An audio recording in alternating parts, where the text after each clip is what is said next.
म्हणतात, तू म्हणशील घरदार हे इथंच राहील सारा, अरे मेल्यावरती आपलं घर गावाच्या बाहेर, अरे घे घे घे हरिनाम घे, माया सारी सोडून दे, हात लावून नशिबाला का रडतोस ठाई ठाई, या संसारा पायी, या संसारा पायी, या संसारा पायी, या संसारा पायी, या संसारा पायी, या संसारा पायी. तू म्हणशील पैसा अडका, आई इथंच राहील सडका, मेल्यावरती आपल्या बरोबर मातीचा एक मडका, मेल्यावरती आपल्या बरोबर मातीचा एक मडका. तू म्हणशील घरदार हे इथंच राहील सार, मेल्यावरती आपलं घर गावाचा बाहेर. तू म्हणशील बायको पोर ही तुझ्या मागची चोर, अरे मेल्यावरती खापर फोडतील तुझ्याच माथ्यावर. अरे घे घे घे हरिनाम घे, माया सारी सोडून दे, हात लावून नशिबाला का रडतोस ठाई ठाई, या संसारा पायी, या संसारा पायी, या संसारा पायी, या संसारा पायी, या संसारा पायी, या संसारा पायी. संत म्हणतात, याच्यासाठी रडून काही फायदा नाही बेटा, कारण नाही रे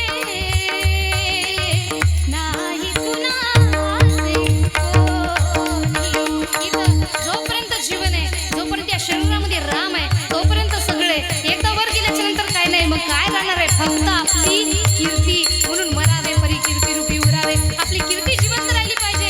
यासाठी आपल्या मुलाबाळांना चांगले संस्कार द्या, आपल्या मुलाबाळांना चांगली शिकवण द्या, कारण फक्त पैसा कमावून मनुष्य जिवंत राहू शकत नाही.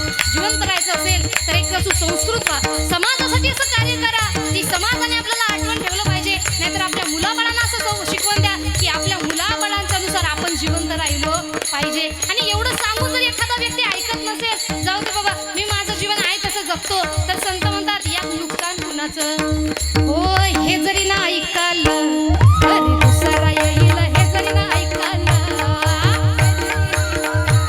तरी दुसरा येईल, हे जरी ना ऐकालं, हो हे जरी ना ऐकालं तरी दुसरा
त्याला परत येऊ देऊ